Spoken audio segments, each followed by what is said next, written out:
Hello and welcome to Fire in the Belly. Today we have myself, Mighty Pete, and we're joined by the Stevie J. So Stevie J is an entrepreneur who, at the age of 25, was setting up health clubs. Really, sort of, a number of international franchisees, businesses globally, a lot going on, working all around the world, really. So Stevie's been Stephen McGeown is the sort of full title, and has been committed there to assisting people and helping people to achieve extraordinary results and maximizing performance and activating hidden potential. So the true passion there is to create lasting change and creating a greater fulfillment for people, both personally and in personal and business as well. So Stevie often is be out there in terms of his multiple ventures and charity work that he does. Became the first person to create an epic journey of 100 marathons in 100 days. And it's got another epic journey recently in terms of running the entire country of Ireland and setting a new world record. So in the process of 60 ultra marathons in 60 days. So he's happily married to his wife, Catherine, and has 3 children. So Stevie, welcome to the show. Thank you very much for coming on. Thank you very much, Pete. Thanks for having me. Thanks for having me along. It's very nice to be here with everybody in Fire in the Belly and to talk to you guys for a while. Thank you. It's always awesome. So we'll jump straight in. So what does Fire in the Belly mean to you? Well, when I see that Fire in the Belly and I see your flame there, it reminds me of like I suppose a rising phoenix coming out of the ashes in a way. You know what I mean? Like definitely. Is it something? And is Fire in the Belly? Is that something you have? Something. Do I have fire in the belly? Yeah. I am. I've always had a lot of passion, so I have absolutely a lot of passion. I suppose. Yeah, people could say sometimes you've got fire, and my wife would tell you that I'm strongly opinionated as well too. So I suppose you could say that. All right. Yeah, definitely. Yeah. And what's and the opinions there? I mean, is that a belief for you? Is that a desire? Is that somewhere you're on a mission to go somewhere? Me myself. Yeah. I suppose when a lot of people ask me about the running and when I ran 100 marathons, 100 days, because it was quite a big thing, and then doing the 60 ultra marathons, 60 days, and where did that come from? That energy come from, and that to do that, and I always go back to I suppose the same thing I've seen in my life before, where I've had probably, as you could say, a lot of fire in the belly, a lot of passion, a lot of determination to achieve a lot of goals and things like that, and I've also seen those times as well too when I wasn't living like that, and what the difference was. And for me, at the age of 22, I'm 42 years of age now. At the age of 22, I had what I can only call is like an epiphany, and it was a life or death situation, and I picked life. And since I picked that life situation, everything began to change for me, really, and I was a painter and decorator by trade. Originally, I was doing that when I was 14. I didn't really like school too much, and I was living in America, and I was kind of like on this, I suppose, just don't, same thing, different day type of stuff, going through life, ticking boxes, but not actually really getting the fulfilling experiences out of everything that I wanted to get. And when I was 22, I had that epiphany. I said a prayer and I asked God to help me and asked God into my life. And before that, I was struggling a lot. And immediately I began to get answers like straight away. I captured a vision of the future, of a better future. Before that, I was just showing myself bleak pictures. And everything began to change from that place. I met Catherine, who's now my wife. I met her about 6 weeks after that time. And we're married now. We've got 3 children together. And a lot of the things that I seen in that picture and that vision that was shown to me at that time, it came about into my life. Everything wasn't always plain sailing for me. Like, you do well at things, and then sometimes you get a bit of a knock on different things. You mentioned the gyms, and that we came back and we set up the first gym, and we were successful. We won the international franchisee out of 5,000 clubs globally. And then we set up another gym, and we set up another one. We ended up with 13 gyms, and we had 65 ladies working with us, and it was very successful. It was a great thing, and we built our membership up to 5,000 members, and that was in direct debit monthly. But it also came with its challenges as well too, like everything does. But I suppose one of the things that's kept me with my persistence is till is to always fall back on my faith. And when I'm very stuck, when I'm backed into the corner, I remember that, Stephen, you can't win all these wars on your own. You can't win all these battles on your own. And he dropped the hands and hand it over again to God, is what I would call God. It's not a man in the sky, is I think more of as a caring, nurturing love that is in the essence of everything in life. And then when every time I do that, every time I surrender, or every time that I teach and share with other people to surrender, there seems to be miracles released, or people seem to be overcome with awe and wonder. And that's what we've been doing for a long time. We started to teach people that about 12 years ago, and run retreats and stuff. And I was blessed to get great results in my life, and then able to share those then with other people as well.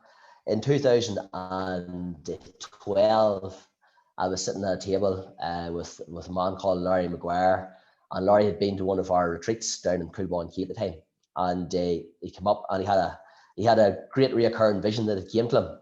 And the reoccurring vision that it came to him was that he wanted to run 100 marathons in 100 days, and he wanted to open up a foundation and call it the Laura McGuire Foundation.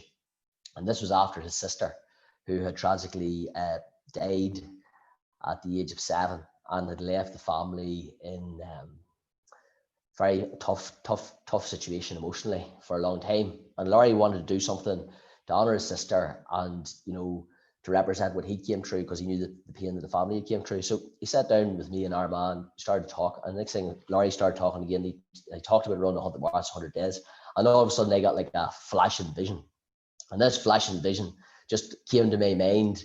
And then I opened my eyes, and like at the time I would have got like I would get like a feeling if something's right. So I had a lot of people that came to me with goals and plans and business ideas, and they'd sit with me around the table, and then I would get a feeling. I'd usually get like a flash, I would see something, or I'd get like a feeling up the back or something like this, and I got this just boom, and this flash, and I could see myself running down the mall in Armagh, and I had long hair and a beard in this vision, this picture, and I was wearing a red t-shirt.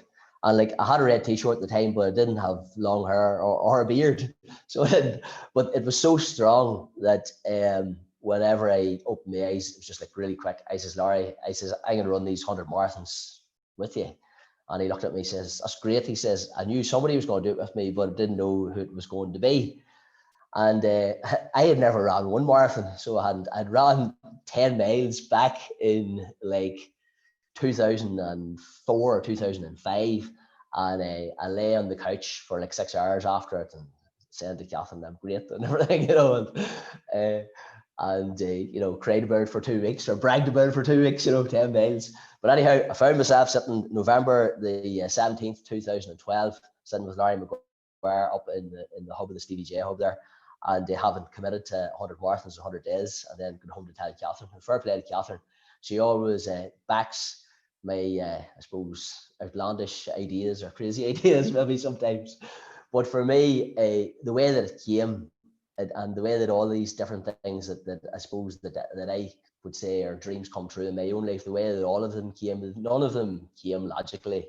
So that none of the things that I cherish so much in my life came logically. They all just came as a gift. And so I just said yes, and I went with the gift. I suppose it wasn't too long before that that I was praying, and I was asking God to be able to, how can I help more? We came through recession. I had been heavily involved in properties and things like that there as well too, and I had the gyms and the pressure of those, and then I had a young wife and 3 young children just straight after each other, pretty much. Like there was 1 year gap between one of them. That was it. So there's like a 1 year, 11 months, and then a 1 year, and then 2 year gap. But I suppose like a lot of people at that time, and a lot of people in business, it was very challenging to keep things going, to keep yourself going, to keep enthusiasm. You were paying a lot of money coming in, but paying a lot of money out, and then things getting a lot tighter, and everything that comes with that. And I came to the point myself in my life, and it was like, there's got to be more to this. Yes, I have stuff, and you've got plenty of stuff, but you're paying plenty of money for the plenty of stuff that you've got. There's got to be more to this, and just try to, look after yourself and do all these different types of things. So I get tired of being, I suppose, like really tired of it. I was always good man for charity and good man doing things and help people well and help people get results. But I just get tired of being that consumer and looking, out for yourself and what are we going to do here and how do we do this? Is God, please send me a plan to be able to help more people. Send me a plan to help more people. And it came in the form of Laurie McGuire that day. And we went ahead. That was 2012. So we set a plan to do it in 2015, and we went ahead. We went ahead with the training, and we many great stories with that. And unfortunately, Larry wasn't able to complete all of them, but he was able to set up the foundation, and I was able to do the 100 marathons, the 100 days, which gave me a brand new outlook on everything in life, because previous to this I hadn't been a runner. And we raised money for children with terminal and critical illness, and we end up giving most of that money, dividing it up and giving it to families, giving it out to individual families so they could spend the money how they need to spend it. So the passion for living comes to mind whenever you say that. So it does, right? Passion for living. And I think the passion for living has to be a bit more than yourself, really. I suppose, and it's about seeing that that you can make a difference. Sometimes, when things can be challenging for people, they can think, "God, who am I? I have no power. I can't make a difference. Doesn't really matter. I just keep my head under here and just go along with the flow or whatever it is." And but like, for anybody listening, like, you can make a difference. You really can make a difference, and it's amazing that you can make a difference sometimes with very little. You can make a difference with a smiling at somebody going down the street. I can remember when I decided to run. I said to myself, look, when I'm going to run, because I never was into running, because I was driving, on a Sunday, and you'd be out in the car and it could be raining and some runners might be running and they didn't look happy. It didn't look like fun, you know what I mean? So I decided whenever I was going to run, because I was going to have to do this running, that I was going to smile. So anytime I was running, I'd be smiling, you know what I mean? And if I was sore, I would smile more. So then I thought to myself, look, even if I'm just smiling when I'm running and people see me smiling and I'm running, they might look, gosh, that guy looks really happy. I might try that running thing too. And it kind of starts with all that stuff. Last year, actually this year it would have been 2020, January 2020, there was 14 of us went to Belarus. Or was it 16? Went to Belarus. This was our third year going out to Belarus. Tom, who I'm involved with now, I'm actually a director in the charity as well. It's a full voluntary charity, and Tom and Nolene and Tom's wife have been doing this like 20 years. And I got involved with them then about 5 years ago. But I've been the third year out, and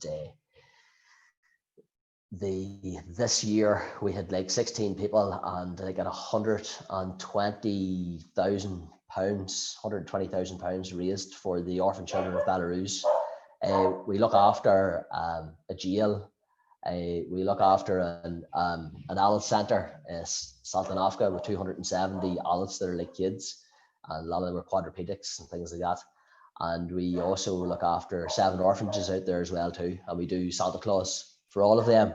And then any money left over, we get vital supplies and stuff like that for it, And this work has given me more of a passion for living and a passion for life than anything that I ever had. Some people used to say to me, how do you run 40 miles a day for, like, I was around the whole way around Ireland, around 40 miles a day, 59 days, around 57 and that. How did you do that? How did you do this?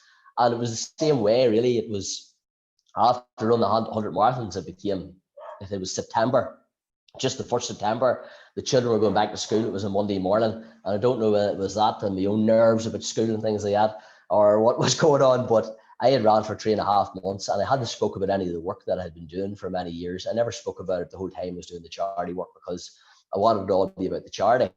And when I finished it, I'd realised that, we started off on our own, and the last day we'd 500 people join us for a run in Gosford Park up here in Armagh. And I realised the impact you could make in such a short time, you know what I mean, with a concentrated message. And I had spoke about the work that I was doing, but thousands of people had been inspired. So I asked again, and I remember Bob Proctor said this to me before. You know, I was quite fond of McGeown. I had a nice Lexus hybrid car and stuff, and I was quite fond of that. And I remember saying one time about, you know, about possessions and stuff, and he says, if you can't give it away or give it land, he says you need to get rid of it then, you know. And so I had no car for 3.5 months anyway. It was all in the feet, but I that morning I got very nervous. And I didn't know what to do, because I put everything up as in, like, I was like, you know, if I meant to continue to do the work that I'm doing, like, you know, show me a strong sign. If I meant to do this, show me a strong sign. Whatever I meant to do, I'm setting it all up, you know, and just show me the way again, because I'm just so for clarity. And I asked that question, and I went back to bed, and I didn't get nervous anymore, because I handed it over to God again. I was very nervous and annoyed for like 10 minutes, and then I said a prayer and I handed it over to God and went back to bed. And I don't really remember much of the next 10 days, but 10 days later, I woke up and it just said, keep on running, run the whole way around Ireland. So keep on running, run the whole way around Ireland. I was okay. So I sat up in the bed and was thinking to myself, well, I don't want to run for 3.5 months, because I missed the children and stuff like that. There was a bit long, like, you know, I want at least 1 month of the summer. And I says, right, okay, so I'll run for 60 days. And then I thought to myself, how far am I going to run? Because it says run around Ireland, but how far to run every day? And I thought, well, there's no point in running a 26.2 mile marathon, because everybody will think, well, sure, you'd already done 100 of them last year, you know, and nobody would be impressed, so they'll not sponsor us any money. So I thought it was a 50 mile, 40 mile, 50 mile. It was like debating, we'll run 40 mile a day or we'll run 50 mile a day. And next thing, Ben, my oldest son, walked into the room, and I says, Ben, we'll run 40 mile a day or we'll run 50 mile a day. I said, I'm going to run the whole way around Ireland, run 40 mile a day, run 50 mile a day. And he says, Daddy, he says, run 40 mile a day.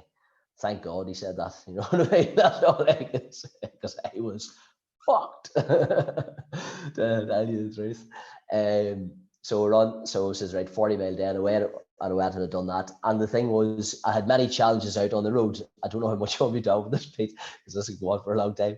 But I had many challenges out on the road. But the people that all came to me, a rescue, I suppose, and helped me out along the journey back home, was all people that had attended what I call previous seminars that I had run. Like, so, and whenever I had been in Armagh at the time, and I was thinking to myself, you know, am I going to start talking, as I shared with you earlier on, the first guy that I talked with, as we have a good friend in common, Mark Victor Hansen, down in Dublin. And like, I can remember before, even that's probably 6 months before that time, I can't remember what year that is. I'm sure Donna and Pat will remember what year that is. But I can remember 6 months before that time. I remember sitting up in the office, and the movie The Secret would have been out probably at the time or something like that as well too.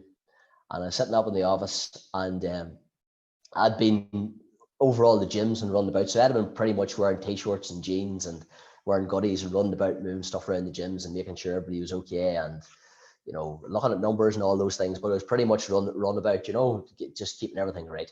And I can remember coming into the office, and I had 3 girls, 3 office staff working for me up on this side of the office, and I had an office over at this side. I remember up the stairs, and I decided I would wear a suit, because I thought it was the only thing that I knew to do to sort of position myself to go, right, okay, I'm going to pretend that I'm standing in front of a crowd and thousands of people. I'm talking to loads of people, and I'm sharing a message of hope, peace, joy, love. You know what I mean? And people are really receiving that message. So I started wearing in a suit. So the girls used to be slagging me, thinking, hey, every day, are you going to the wedding? Oh, Stevie must be going to the wedding today, you know. So I was sitting there in the office next door anyway, and I'd sit back and I'd put my feet up. And daydreaming was always a very good thing for me. You know, I know a lot of people say in school they kicked daydreaming out of us and stuff like that. They did, yeah. But I can remember my school teacher, Master Connolly, and P7, and you know, quite often times he would go, right, McGeown, right up to the front here. He was a good man, you know, up to the front here, and he'd bring me up to the front. I'd say, right, kneel there, and I'd have to kneel and face the wall, you know, and I'd be kneeling facing the wall, but I'd be still daydreaming. So, you know, I'd still be daydreaming. But I lay back sat back in the chair, and I dreamed, you know, and I can remember dreaming that I'll be speaking in front of at that time, speaking in front of thousands of people was very important to me, as you can probably tell. Not so much now, but speaking in front of thousands of people, I'd see myself there. And I'd also see myself was very important to me was I'd see myself, I've got friends all over Ireland. I've got friends everywhere all over Ireland, you know, and people coming from all over Ireland coming in here to this office and talking to them about their dreams and helping with that. And that time, it really came back because all the people were people that had been on seminars and that, which we now call retreats. And it was a beautiful thing because it was such a strong saying, you know, such a strong saying. And like through our work, through the work that we do, the retreats that we do, we call it Living Your Epic Adventure. When I ran around Ireland, it was called Stevie's Epic Adventure. I had already actually done the very first retreat in 2000, at the start of 2016, and I had invited a group of guys that we done it in the monastery up in Banburb, and I called it a Living Your Epic Adventure. And then mine then just because Stevie's Epic Adventure, we went on ahead. So whenever we do one of the things it's actually the biggest thing that keeps me going with the retreats that I do is like we help people when they come through the whole process, but out the other end, they always come along and they always help us with our mission work in Belarus, you know what I mean? And for a lot of people, that becomes the most powerful thing for them. Then once they've went through the thing, it becomes the most powerful thing for them to be able to pass it on, to really lead. So like we're very much about helping people to lead in their own life, in their own business, for their own health, their own families and that, and then in turn be a better leader for others as well too, you know.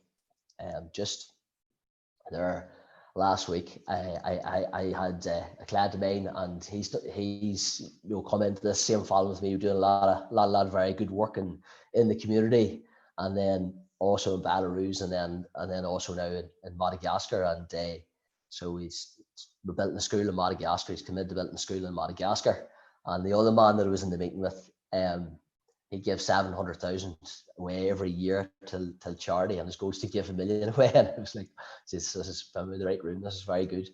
And so he's going to match fund it. So he's going to match fund the 22,000, and he'll the man going to match fund the other 22,000. You know, and that started off for ourselves, for our own relationship. It started off with us getting bicycles.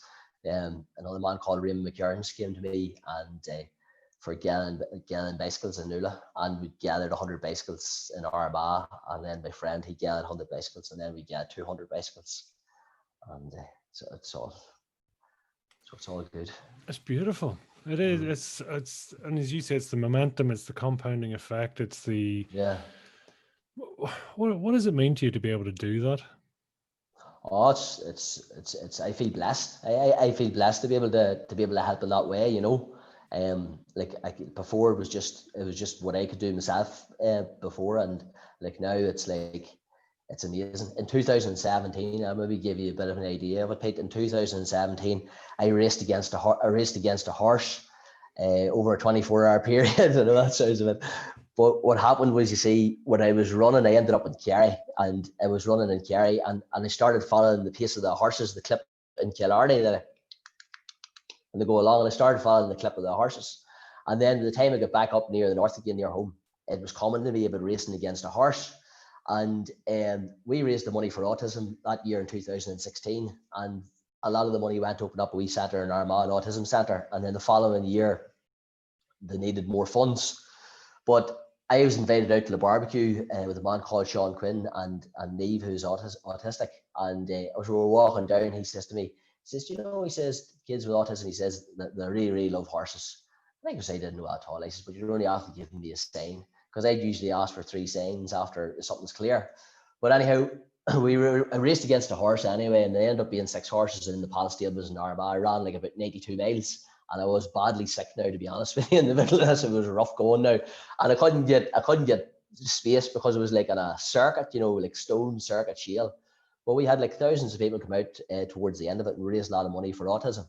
But anyhow, I had done that. It was a big thing, like, and it was a big thing, and we lost a lot of people for money and stuff like that there around the town and the community and stuff.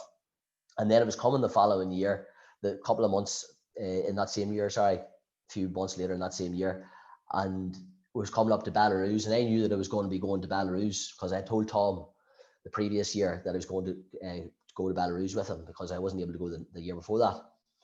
And I was in the kitchen, and a lot of things, you know yourself, Pete, happening in the kitchen sometimes. And like all of a sudden I felt really, really, really sad. I felt really down because I knew that I had to do something for these orphan children of Belarus. But it was after already doing a very big public event in Armagh, my hometown, already in the summertime with the racing against the horse and stuff. And for a moment I got really, really sad. And then I just let it go. And I just asked for answers again. And like straight away I just went, bump, ask more people. And within like 5 minutes, I had a list of 13 people's names. And out of those 13 people, 10 of them came with me to Belarus. And each of them raised more than 5,000. Each of them raised more than £5,000, you know, and some of them raised a lot more. And it just like it was just so powerful because before that I had done like 2015, 2016, 2017, and it very much used a lot of my own steam in terms of physically, you know, and in that way, and working things out. And even social media, I'd have been very good on the social media front with things like that. But this was God showing me a new way, showing me a better way. And in turn, it made even more leaders, you know what I mean? And some of the people bring their family out now and everything as well too. But sometimes you think that you're stuck, or that it's a roadblock, or something can't be moved, or the magic prayer. I was struck by that, and you sort of said quite early on, you know, that the power came when you surrendered. Excuse me, when you surrendered. Yeah. Can you define that for us in any way, or? Yeah, I suppose it's sometimes like, you know, you can think of it as like it's yourself against the world, and you have to win at every battle, and you have to do it all yourself, and you have to make it happen, and you have to remember everything, and you have to be the smartest, and you have to be the fittest and the toughest, and all of those things. It's just all that. And it's realizing that you can't be all of those things on your own. It's not possible for you to carry all those things by yourself. And so therefore you just surrender. Surrender to life. I call it surrender to God. Like I would even ask God. I ask God to, like, you know, come into my life and have me and live from the center of my life, rather than having me living from the center of my life all the time, and show me the way. Now I'm not always good at doing that. Now, do you know what I mean? I can say that, but I'm not always good at doing it. I do my best, but the surrendering is. It's the giving up of, I don't even want to use the word ego, but it's because sometimes it becomes more egotistical when we talk about ego, but it's the giving up of the idea of who you believe yourself to be and all this type of stuff. And, you know, you give up that idea and you just be in grace with God, as in, like, you know, because at the end of the day, what do we really do by ourselves? Like, you know, you can't breathe by yourself. Your hand, I can't create this hand, I can't create these eyes, the hair, none of it's me. It's all just a gift. So sometimes, you see, we can get lost because we think, well, geez, this is a very complicated bit of life here, or a complicated puzzle, or whatever. But, like, you know, if this thing called life can give you your breath, and give you your hands, and give you your eyes, and give you the people that you love in your life, and give you your dreams, and give you everything else, why can't it give you what you're really looking? It can. We just have to allow ourselves to be shown the way, and allow ourselves to be given, to, because otherwise we're telling ourselves a lie that we're not given to. The truth is that every single solitary thing is a miracle. Like, there's nothing that isn't a miracle. And I'd love to debate people on that, because when you strip it all back, life is magic and miracles. You know, and every piece of it's a gift. Sometimes we mightn't see the gift, obviously, you know what I mean? And especially when we're young, we mightn't see it. And, you know, but we eventually see the gifts even in our challenges, you know. So we do. I mean, that's quite something, I suppose, that sort of 22 years of age to have that moment. That's, some people may not see it till later life. Some people may never see it, right? Yeah. And do you, I suppose it's also knowing what to do with it when you can phrase it a different way, I suppose. Is it a case of listening or and having faith, or is it a case of asking the right questions, or what makes the difference? Um, for me, it's just totally surrendering and allowing to be guided. I said in that epiphany moment that I had, like I was shown like a promise, and the the promise was there, and then obviously when you see something, as we've all seen, we've all been revealed dreams and ideas and possibilities, what could be possible for us, and it's up to us to say yes or no. And we understand, the workings of the unconscious mind, but I really think that's a way to explain your being, more than anything else, because you can't touch it anyway. You know what I mean?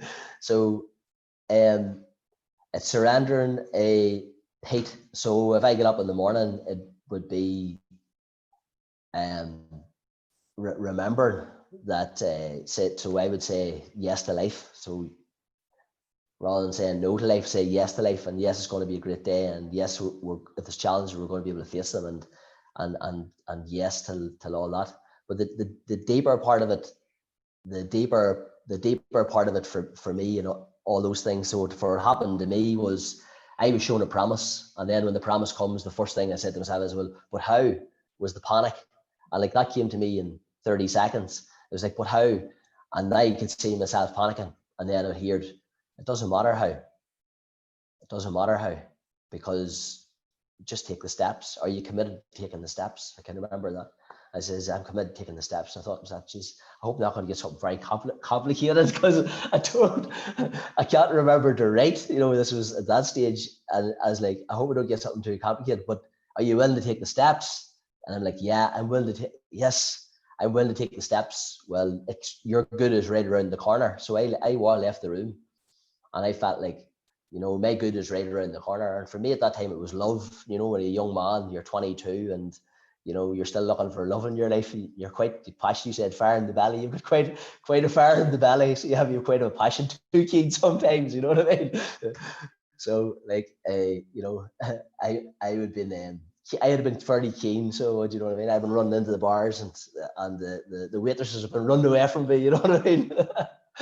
And so, but I can remember walking outside and going, it's right around the corner. And if people could hold that enthusiasm, this is what I always believe. Like, it's like people come into me and they say, I want to be a millionaire, they want to do well in business. And I say, right, okay, now I want you to leave now, feel now that that you are that millionaire, that you are that, whatever it takes to get you to say, well, geez, if I was a millionaire, or if I could build this business, or if I could do this talk, or if I could do that, well, then I would know I was blessed. It's the same feeling. It was just feel it now. Feel you're that millionaire now. Feel that blessed now. Feel that you're that person on that stage now. Feel that you're making that difference now. And then you feel that, gosh, this is what's around the corner. It's exciting. It's really exciting. And out of that, something's always born. Something comes, like, you know what I mean? Something always comes out of it. And the start, sometimes it could be like a scary thing. It could feel scary. But if it's taking you in the direction where you really want to go, then you have to again let go and just allow yourself to surrender to for some of us, you see, and I noticed this in the past with myself, for some of us, sometimes the feeling was too good. So you had to do something to make yourself to feel not as good again. I can remember when I was a young fella, used to be out playing Gaelic football. And I've been rough enough in the field. I wouldn't have been dirty or nothing, but I'd hit people as hard as it hit me. Whatever it is, I've been rough enough, like, you know what I mean? Rough enough, like in the middle of the field, rocking and roughing, whatever it is. And I couldn't wait to get home to sit in the brown leather chair to feast, because that's where I was used to be in. And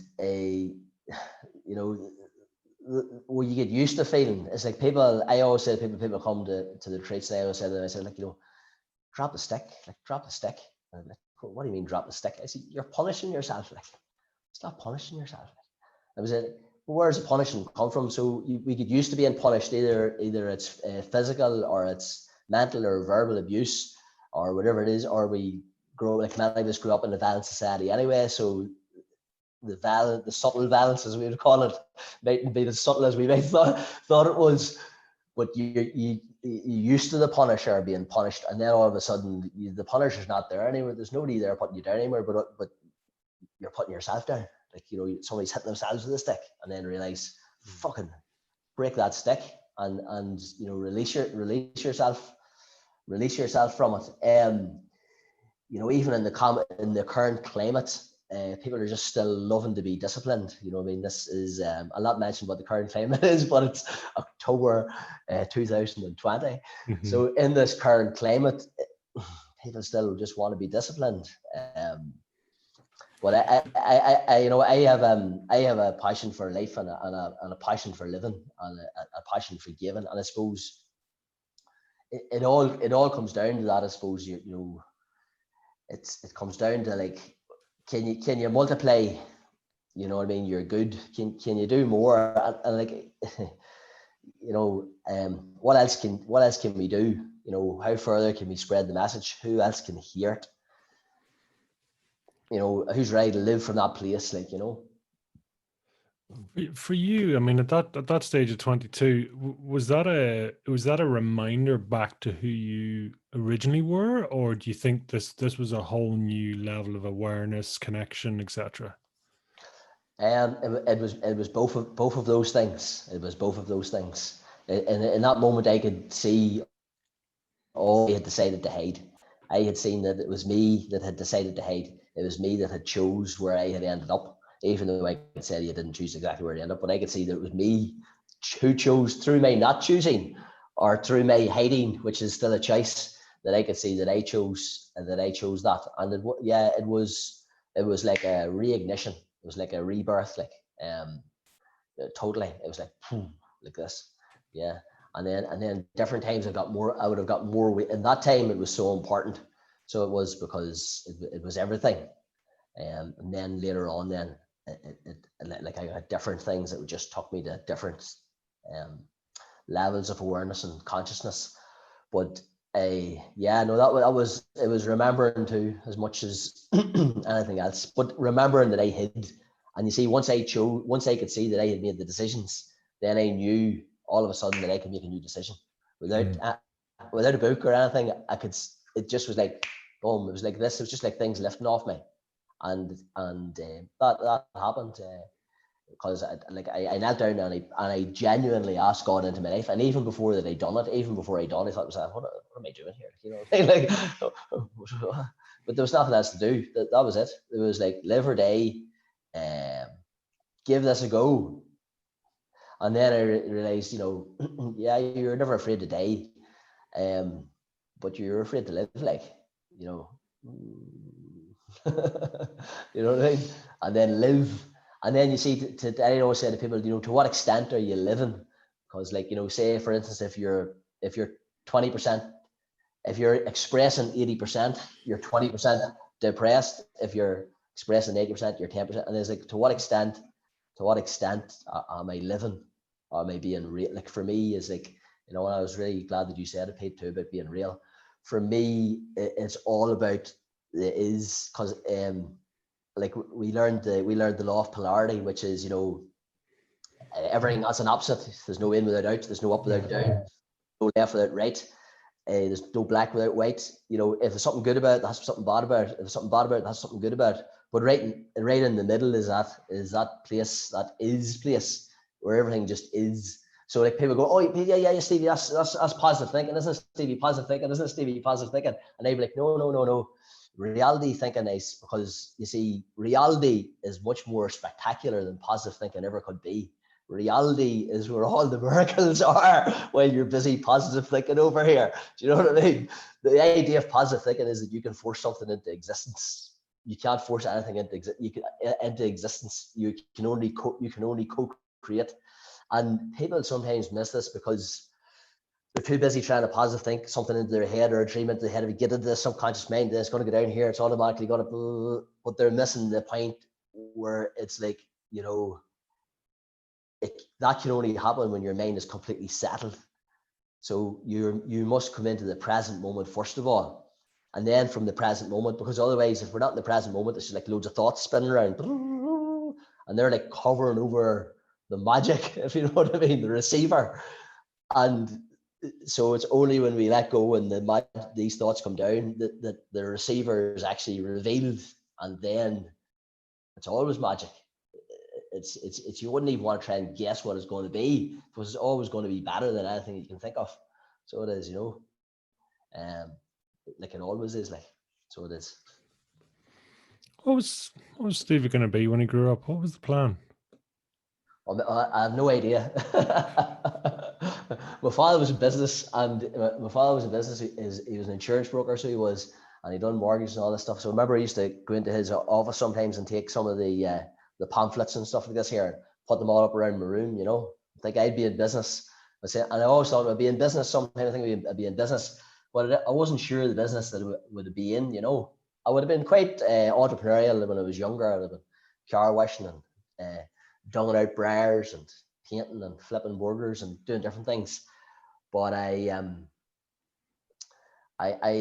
always felt that I'd be in business, in some business, but never knew what the business would be. I used to always say, what's the business going to be? What is this going to be? But I'm actually in the business of, I don't know what it is, the business of life, but the business. I also look after a lot of business owners. I do one-to-one work with a lot of business owners, a lot of entrepreneurs on different multiple things, because I learned a lot of stuff myself in my own endeavors, and then I have a good feeling on things. But I had no idea, Pete, what I was going to be. What about you? What were you going to be? I think there was a vet at one point. I think as you're bouncing off stuff, and maybe I think it's generally you meet somebody or you see something, you go, oh, that's quite something. You do you bounce off the walls for a while, but I wonder out of interest, did you mess about with the radio and stuff when you were younger and have the crack with it? Did you used to interview people or anything like that? Did you ever mess about like that? No, I was quite introvert. This has only come about for me in the last 3 years. Isn't it funny? And it's it's that moment of enlightenment and moment of change, and there's a phrase been floating through my head now the last sort of week or so, and possibly longer, but from great overwhelm comes great change, and that's when you're talking about that 22, it's kind of excuse the expression, it's like shit or bust. It is kind of going, this is kind of and as as you described it, it's that life or death situation. And from that moment of through the darkness you got to see the light, but actually that gives you the contrast too. So that's kind of what's been jumping out as you've been speaking there to me, and is that something you see a lot? Do I see a lot?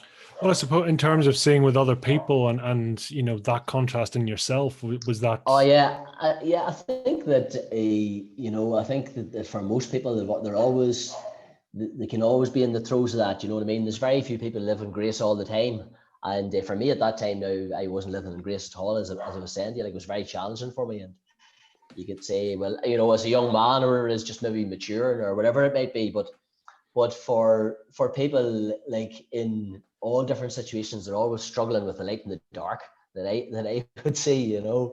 It's like otherwise it's very clear. So it is. It's very clear. Like, it's not complicated. None of it's complicated. It's all really simple. People make it complicated because they want to be complicated, but it's all really simple, if you know what I mean. Like, it is when you take it all down. Do you get shades of surrender? I mean, you sort of, it's what sort of, again. It's all in. It's I call it the one move. So I do, like, it's like the one move. It's like it's just like all in, and it's the same thing as committing to a big goal, like yourself. Or sometimes you call it a big goal or committing to a big goal. Sometimes it's not a goal. Like, people say to me, because then when the movie The Secret came out, it was kind of about like, okay, we'll dream this and then this and then this and then this. Yeah, it's working for car parking spaces, somebody might say, but what about all the other things? And you see, it's because of the deeper stuff. You see, I believe we're all unique beings, and each unique being has their path, has what they've got to express, to be themselves, to really be that person that they are, you know. And then through life, people get closed down with different filters and different programs and different ideas about themselves and ideas about other people, and those things take away their power. Then they've got different worries, you know what I mean, different things going on in their life, and those things take away their energy power. And then there can be no time for the person themselves to actually to live, to actually really to live free of all of that stuff and all of that noise, you know. And so, you know, oh, there's not enough time. Oh no, because there's not enough time. No. Or it's raining, or that'd be a bit weird. Or oh, jeez, I don't know what's that. I don't know really. I'm not sure. Like, how would you do that? And there's all this silliness over just living, like, you know, silly things that you could do that people would just think that are crazy now. And people have been more and more conditioned and trapped even more so now than they've ever been. And it's partially the reason because they've got the mobile phones, because the mobile phones constantly program them, constantly showing them a world that doesn't exist. It's an illusionary world. When you see all them flashing lights and you see all these and all this type of stuff, you're jumping into an illusionary world straight away. And like, you know, I even think, like, you know, so if you put your hand on a tree, you're a tree hugger. You know, if you ground your feet in the earth, there's something a little bit strange about you. You know, and it's not really, it's just about looking after yourself. And the better you look after yourself, then the better you can look after other people. So I don't know if that's getting away from your question there, Pete. But Totally forgot what the question was about. That's okay. So day. Do people get you? Oh yeah. Totally, yeah, absolutely. People get me. People understand the heart, so they do, and they understand what we're about, and they understand why, and you know, and then we bring them through all our stuff that we do, our different tools, and bring them through our different processes and all that. Like they thank us very much for helping them in their lives, you know. You see, you know, you asked me about the one move, and like, so the one move is like, so the highest vibration, so the law of attraction, the bylaw of the law of attraction is the law of vibration. And the law of vibration states, as you know, that everything is movement, everything is energy.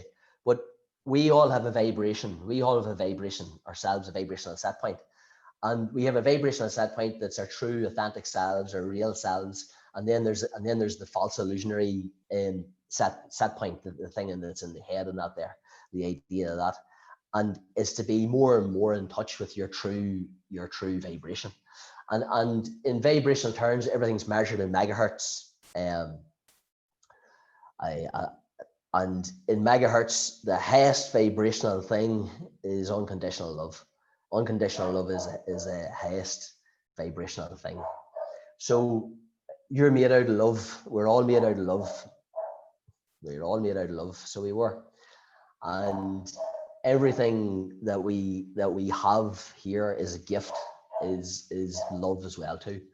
So the thing that you would love to do, the things that you really would love to do that are your heart of hearts, well, those are from your authentic self. Those are your dreams.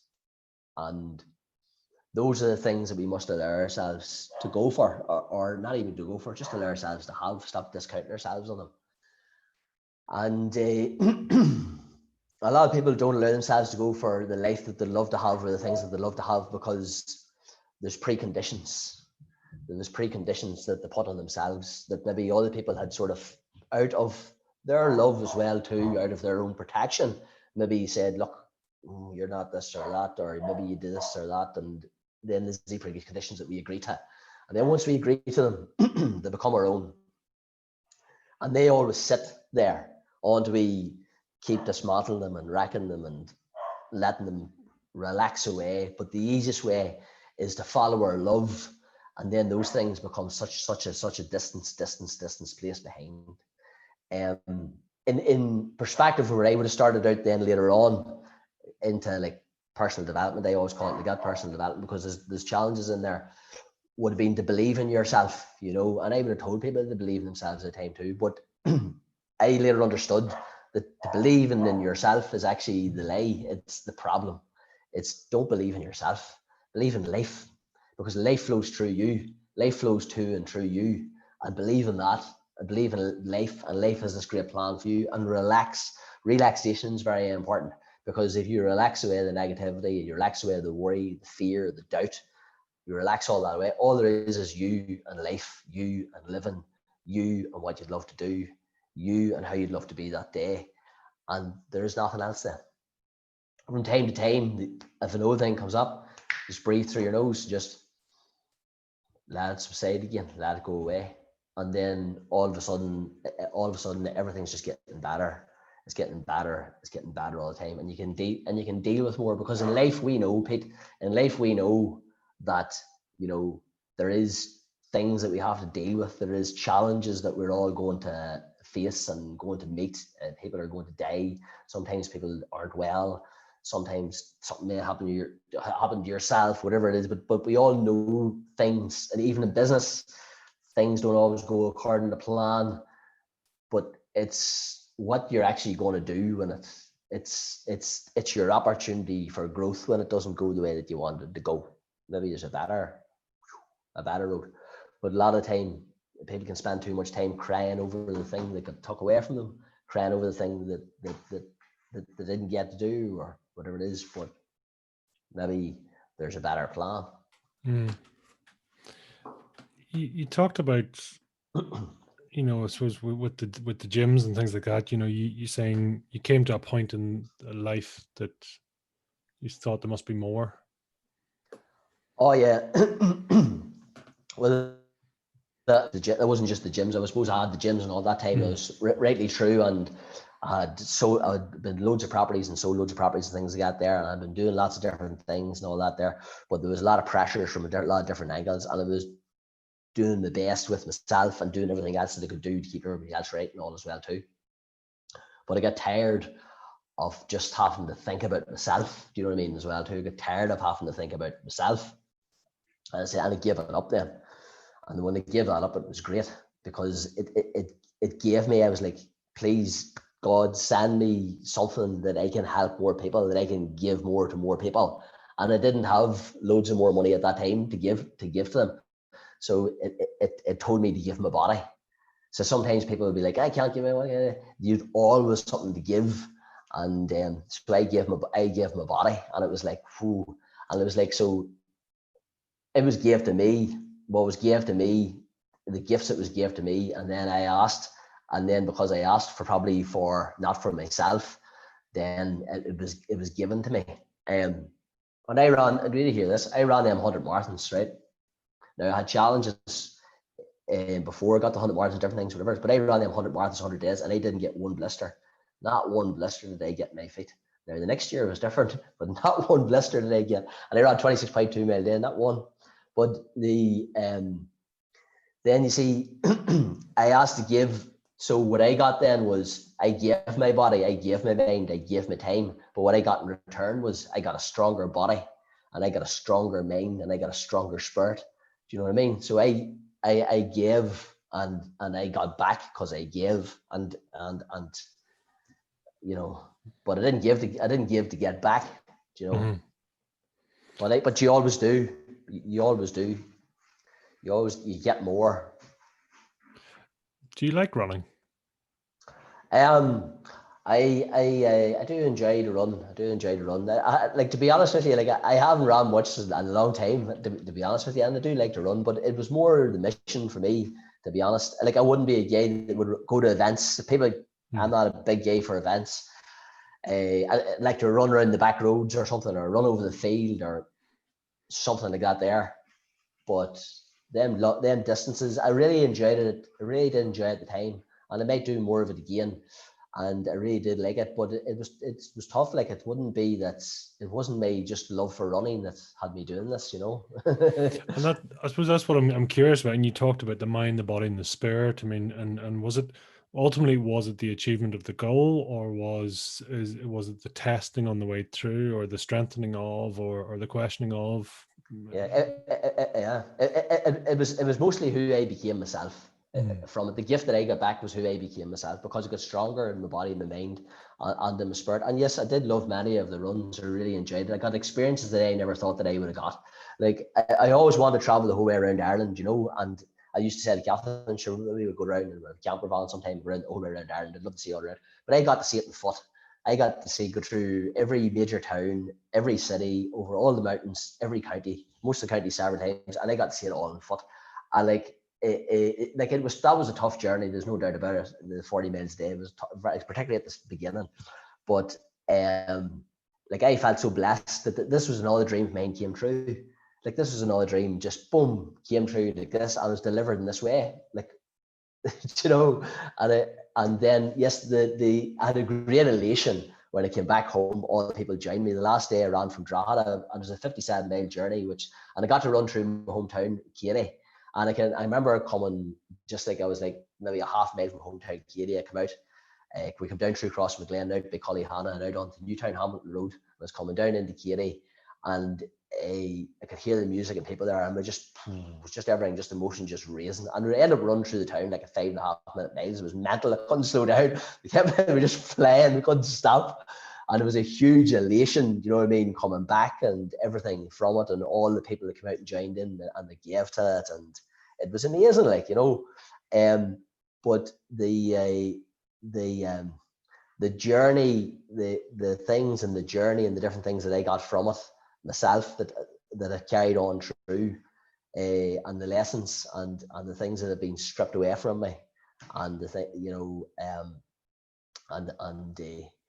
everything that has come out of it has been amazing. Like, it's been miraculous. Like there's a lot of people got inspired and done other great feats as well too, and then my connection then with Tom and the IODP charity, like, was been so powerful, like, because all the work then that came out of that, like, there was just so much good. I can't really quantify all the good that came out of it, to be honest with you, Pete. Like, there was good in the money that I raised and stuff like that, but the good that came out of it above and beyond that was phenomenal. Like, even like, more people run now and stuff too, and things like that. You think you have an impact on that. Like, there's one girl there, Jill McGeown, see her running. She ran her first marathon. We were really trained and stuff. She ran her first marathon with us. We ran our 100 marathons, 100 days with Shane Mullen up in Oma, and she ran her first marathon with us. And I think they ran to Dublin to Belfast, and Belfast back to Dublin again. They're doing loads of stuff. You know what I mean? Like, yeah. And some of the people you meet, it's amazing.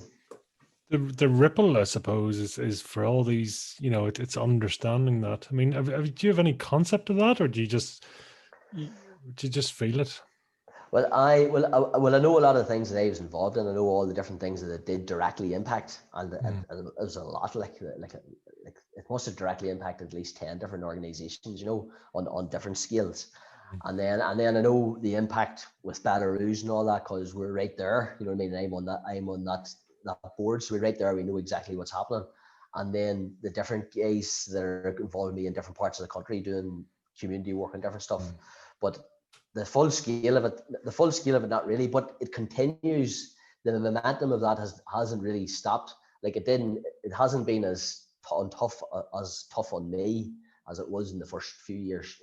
I physically have to do all these things. I still, like, I went barefoot in 2018. I went barefoot for the full month of December. Well, 1st of December to the 25th of December. So everything I'd done, I was in my bare feet. And that was quite an experience as well too. Like, in the middle of it, we decided to climb up Crow Patrick and back down again on one of the worst days of the year. It was a red weather warning. So it was a good idea. And so I done that, walking up the street and people giving me money for the charity, because I was always in the bare feet. We went into all the bars. We go to all the bars every year on Black Eye Friday, by the way. I go to all the bars and Black Eye and bully you to get as much money off you can for the charity. And we sing a couple of Christmas songs. And I was in all them bars, 13 bars in Armagh, in my bare feet, and I never even got cut. Never got a bit of glass with the feet or nothing. I think myself, how did they do that? Like, and I remember walking down the street and missing Sheard's glass, I guess, here. I'm going, but it worked out okay. And then the last year, instead of me being in my bare feet for the whole thing, I got loads of people out in the town and the countryside, and they all went in their bare feet. We all went for a mile walk on our bare feet. around the mall in Armagh. And it was like probably about 60, 70 people at it. Like, it was good. Like, so then they were all raising money too as well. Like, you know, one of the things that I love is on Christmas Eve, every Christmas Eve, we go up the town in Armagh and we collect money for the orphan children in Belarus. And Christmas Eve is a really good day to do street collections because it's Christmas Eve, if you know what I mean. People are a bit more of a given way, you know. And we go up the town, and I always say to the guys when we're collecting money, I say, look, give the person the best opportunity you can to give them money, even if they're like somebody walking past you and they don't really seem as if they want to give money. Just say, sure, I'll get you the way out, or, you know what I mean, wherever it is, sure, go on, wherever it is. It's just because what you're giving today at Armagh is, I says, you're giving these people an opportunity to give. And I says, as soon as they give, they'll feel better. As soon as they give, immediately they're going to feel better. I said, so it's our job to give them that opportunity to give. I just put such a spin on it. I'm not really asking them for anything. We're actually giving these people the opportunity to give because they always feel good from it. You know what I mean? It puts them in that light straight away. And like, we raised like 3,500 on the street in coins, like, you know what I mean? Like, it's, are you most alive when you're on that edge? You know, you talk about, you know, the challenge, you're pushing yourself and you're at your limits. Do you feel a different level of alertness or connection or awareness at those points? Yeah, you definitely do, Pete, because you're living more. You know what I mean? You're out there. You know, like, you know what I mean? Like, I'd feel nervous enough even up the town. You're asking for it, but as soon as you stand there and you're shouting, you feel, all of a sudden you feel alive. You feel yourself. Like, you know what I mean? It's like all them rules don't really apply anymore. Do you know what I mean? You can just be yourself. You do. You feel more alive when you're living. When you're living, you feel more alive. We're Taking a chance. Where do you feel most alive? Where's your go-to? I don't know. Like in the morning time when I'm waking up, I always get Catherine to open up the window so I can listen to the birds, and that makes me feel alive. Like, because I'm just laying there, I'm listening to the birds, and you've got your own choir, your own chorus, and it just makes you feel really good in here. You know, I love that, and I always go outside to listen to the birds. And like, I have a planted trees and stuff, and I go down there and sit down there, and sometimes the robins come around. Like, I had a friend up last week, and he was staying here. I've got a wee place out the back, and he was staying here. And we went down. I took him down for a walk, and there's a nice river and waterfalls and all down there. And we stopped for a minute. We want to take a photograph of something, and we stopped. And I said, "Turn around." And there was like a wee robin. It was just like, you know, just like there. And like, he's turned around to take a photograph, and just a wee robin just sitting on it. It's like, you know, life outside. I love being outside. So I spend most of my time outside. I was going to say, I mean, as a kid, were you running into school or running out of school? What was your? I was not fond, like, you know what I mean. And if you're out, then were you out in the fields running about? What were you doing? Well, when I grew up in the town, in Katy Town, and we had great times when we grew up there. Like, so we just walked home from school, like, and that, and played in the town and wrecked about and stuff. And then we moved to the country later on, and that, and you know, it was very fun. But for me, I just, like, we're talking now, like, as soon as we finish talking, I'd just be outside, like, you know, I just go outside, like, so.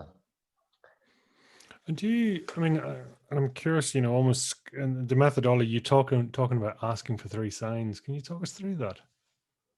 Aye, because so it can be a daunting thing, right?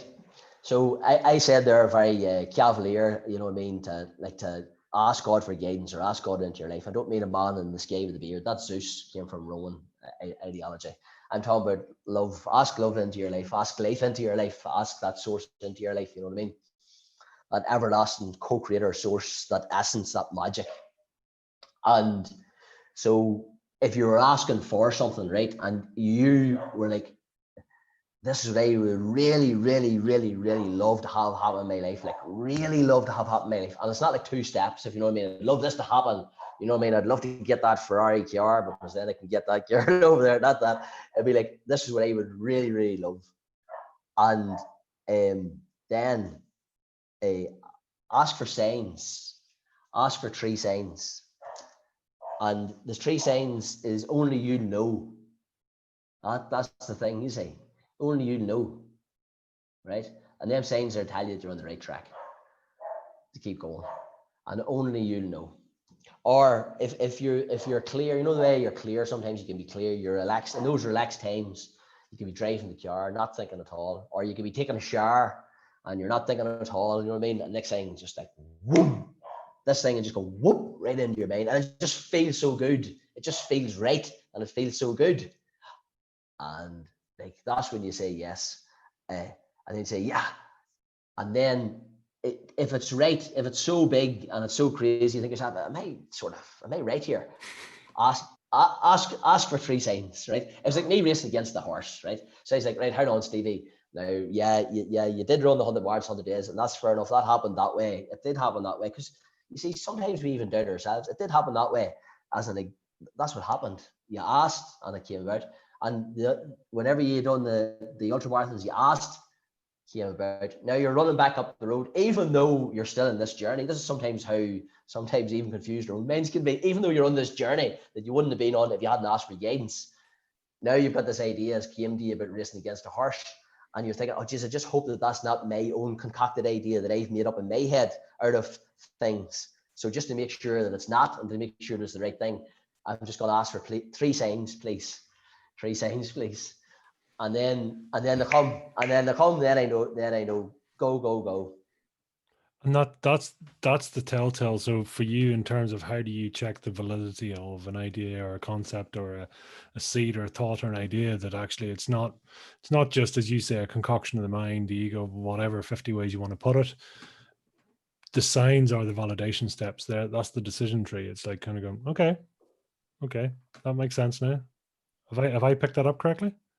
Yeah, it's better to ask life than to ask another person or to ask Google, right? So because and it's also about your own intuition, like, you know, like you, because you're saying, like, and I'm sure you're the same. People brought you deals, business deals before, or brought you something, or and sometimes we may have said yes, and then but our gut had said no, and we wish we should have went with our gut, and then there becomes a point where you go, I'm gonna go with this. I'm gonna go with this intuition gut thing. I ain't gonna go with that, because the more I go with that, the easier my life is. The only time that it's challenging to go with it is if we're telling ourselves lies. When we're telling ourselves lies, then it's very hard to go with your gut.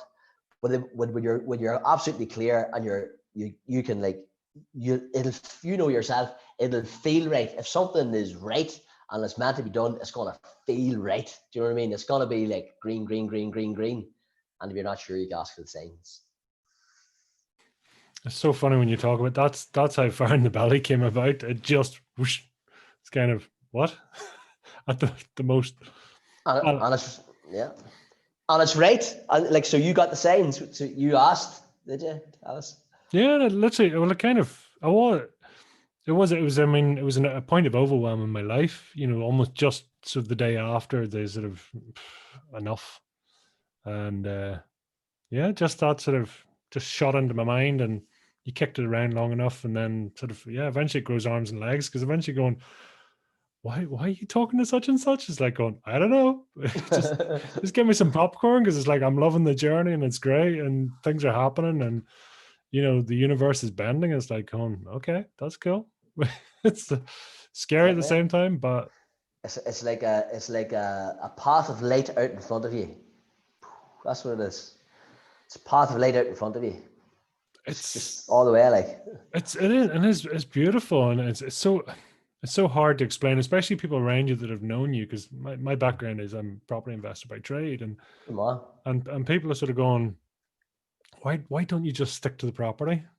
You know, of a, you know, a family there, and this, well, just stick to what you know, and you're like going, yeah, but what if, you know, and but again, so you kind of going, so you're going to do this thing you've never interviewed, you're not qualified to do that, you do, you know, and you know, so it's so hard, but then you just go, I don't know, I just believe, just Good man. you know, it's a beautiful place to be, and to get to that stage in your life, you know. Do you, I mean, are you at the stage, are you fulfilling your potential? Am I fulfilling my potential? Mm. Yeah, I am. Yeah, Mm. I am. Yeah, Mm.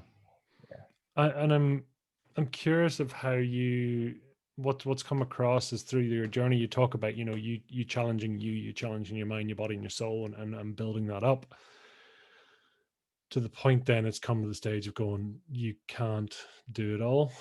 That actually you need to sort of almost empower and enable others.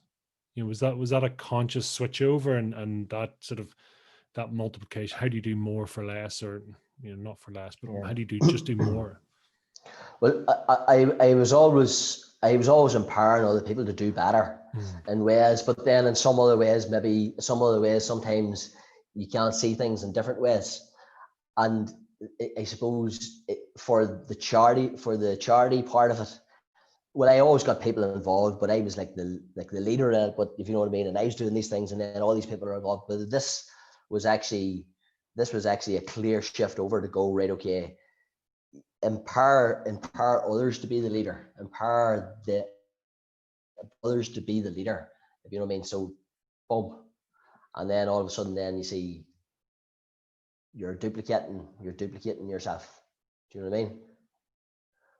Makes sense. It does So, make sense. so you're getting more done because it's like so. So like when we go over to Belarus, right, and you do like, and you're doing a lot of work, like you do a lot of good things. Like some of these kids were asking for a blanket, a kettle, and an iron, and those are the things that they wanted for a Christmas present. So once a year, they got to ask for one thing that they wanted for themselves, and a lot of these kids were asking for these three items. And the reason they were asking for these items was because the keep. So one year they might get the blanket, the next year you get the kettle, the next year you get the iron. They put them away because whenever they leave at they're 18, they don't have anybody. So they leave, they take the kettle, the blanket, the iron, whatever else they have, their possessions, and they've got stuff for their household. And some of these children are 7 years of age that are asking for these things. And you're like, Jesus, there's a lot of work to be done. And then and then you look at Madagascar and stuff like that too, and like, you know, and they need the schools and different stuff, and they don't have running water, and their bicycle is their life savior, because it means that it only takes them 2 days to get in town now rather than a week. And you're like, going right, and they just like, there's a lot of work to be done. And the thing is you can't do all the work yourself anyway. It's not possible to do all the work yourself. You're never going to get it all done by yourself. Like the only way to get a lot of stuff done is to get a lot of other people. And then the other people have to be thinking and coming from the right place to get, you know, to really get them in properly and get them in right. So it becomes about doing better yourself, because by you doing better yourself, it actually helps other people to do better. And like December is always our month for Belarus and charity. Like I dedicate that whole month. It's like business is second, charity's first in December. I'll probably be doing a 10K walk and a 5K walk. Maybe you could join us, Pete, because they're doing like virtual ones and stuff like that there. But like if we can get more people to do it, to do stuff, then the work gets easier. So it does, and it's proper work. You know what I mean? It's proper work, and it's proper answers, and it's proper stuff, and it empowers people. Like, you know. How do you, and because even as you're talking about that, and it's something that's quite raw with me at the moment, is, you know, with the kids, and you see that, and that just where they're at. I don't want to sort of attach judgment or blame or anything to it, but how do you not manage how emotionally yourself? How do you sort of hold yourself in a high place, and to be able to give, but also to connect at the same time? Yeah. The most challenging time, and I'm gonna have to go after this because I'm actually have a call at 2:30, and I'm sort of running past it now. So it'll be okay. He's been late for me before a few times, but let me just send him a message. If you don't mind, I just send him a message. I'll call him in Sure. 5 minutes. No If worry. you don't mind. The most, with the first year we were there, we were in with the kids, and some of them with special needs, and some of them hadn't, but they were fairly well looked after.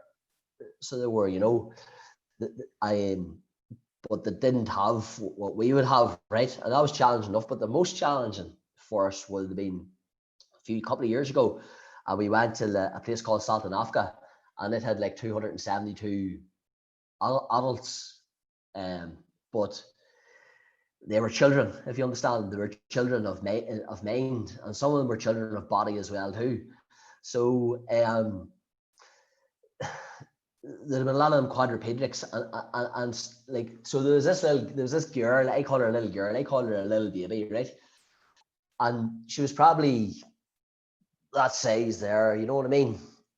And she was the same age as me, so she was. And the only way I knew was by her teeth, because her teeth were all well grinded in and stuff. And she's laying in the bed, and there's all different ones laying in the bed too. Another wee girl we thought was a wee fella because she had a wee bit of a beard, wee chinny beard on her, and she was like only like a wee, you know, this size. And when you go in, like, you know, I was looking at the girl, I was going, oh, lovely. I was taken by her excitement, what I would call love in her eyes, is what I was taken by, because she was looking, and she was just seemed so excited that somebody was in to see her, that somebody different was in to see her. And I was just looking at her, I was giving her affection and stuff like this here, and the love that you feel from them is, you're in a different place with it, you know what I mean? At the same time, you're in giving, but you're quite humble, because this is their life every single day. But there's this little girl and she looked like she looked like a wee man, really, you know. She looked like a wee man, about 40, with short hair, but she was a wee girl, and she had a goatee beard, whatever it is.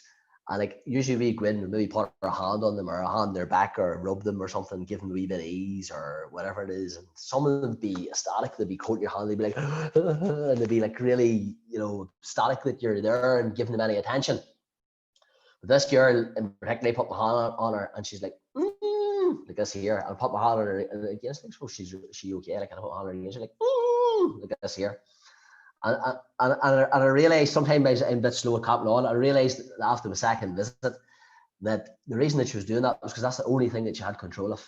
The only thing that she had control, because she couldn't see, the only thing she had control of was basically, and going, I was like, no, I don't want you to touch me, because she didn't have control over anything else.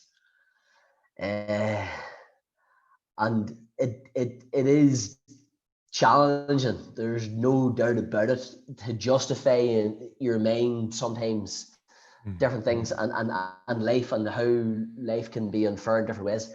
But the places that we were in, the people there that are looking after them are like saints. Like, they're there every day, and they're doing their best with like very, very little resources.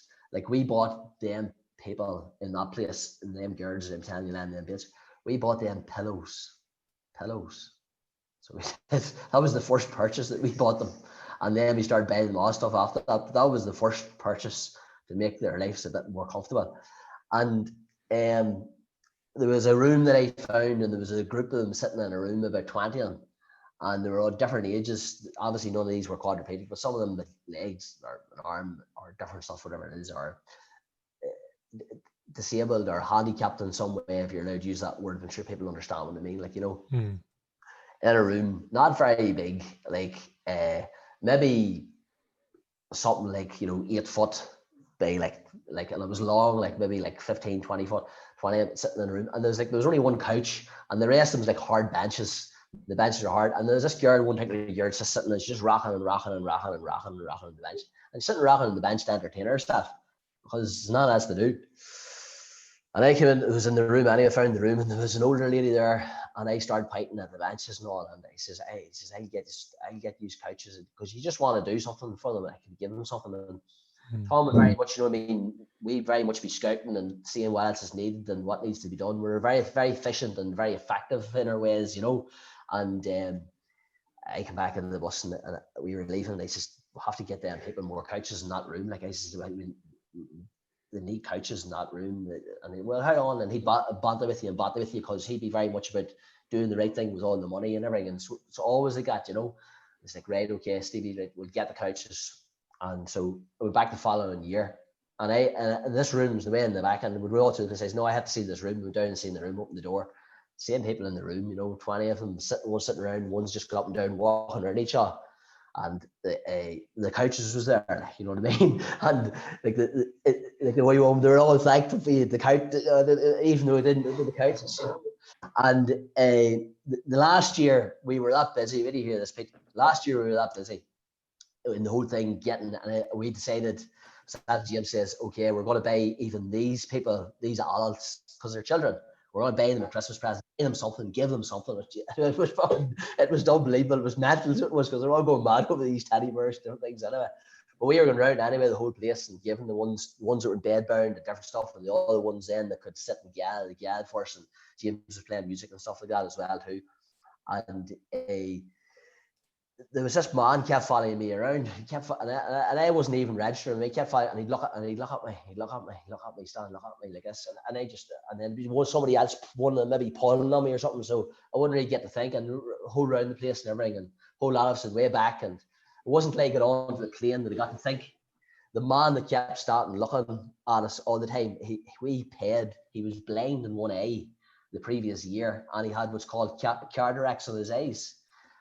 Cataracts on his eyes. And my grandfather was blind for the last 13 years of his life before he died. I was very close to my grandfather, and he was blind the last 13 years of his life, and he was blind with cataracts. And that time you couldn't cure them, you couldn't heal them, you couldn't do anything with it. But this man had been blind one eye the previous year, and I remember Tom had said to us on the bus when we were coming back, there's a man in there, it's not something we usually do, but he's blind in one eye, and if he doesn't get that one eye fixed, he'll go blind in the other eye as well too. It's something that we can do now. We can pay for this operation. Do you think we should pay for it? We all went, absolutely, we'll pay for it. So we paid for the operation, and there was that much going on that I had forgot about this man until I landed back on the plane, that this man was looking at us, looking at us the whole time. We stopped him from being blind, like, you know. And to be able to do that, I prayed for my grandfather to be able to see for years and years, because I can remember him when he could see. The last memory I had, me and him, was getting spuds out the back garden, you know, and I used to pray to God for a long time that he could see. And well, now, like, you know, we're with the like that, we're helping other people to see, like, so, you know, so it's beautiful. I apologize, man. I have to go because I can't keep this man any longer. 100%. Listen, Stevie, it's been an absolute pleasure. We'll make sure and put up all the links, and so people can reach out, follow you, and go through, and yeah, just keep doing what you're doing. Thank you, Pete. Thank you for the opportunity, man. Thank you, and I wish you the very best luck with everything you're doing. I know it's going to be a great success. Thank you, and same for yourself. We'll talk again soon. See you soon, bro. Cheers. Thank you. Bye-bye. Bye.